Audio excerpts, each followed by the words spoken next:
नाशिकमध्ये विशेष भरारी पथक आणि अन्न व औषध प्रशासनानं प्रतिबंधित अन्नपदार्थ विक्रेत्यांवर मोठी कारवाई केली आहे.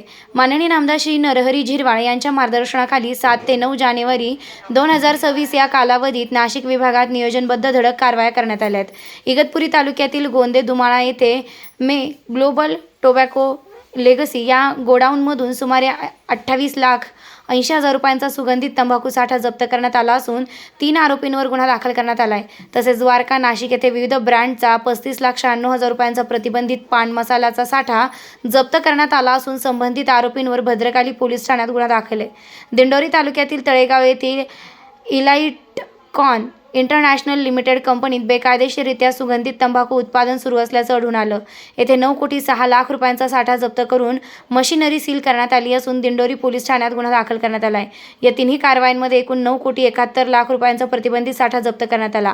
नागरिकांनी गुटखा, सुगंधित तंबाखू किंवा प्रतिबंधित पदार्थांची माहिती असल्यास अन्न व औषध प्रशासनाच्या टोल फ्री क्रमांक 1800-222-365 वर संपर्क साधावा, असे आवाहन सह आयुक्त अन्न मनीष सानप यांनी केलं आहे.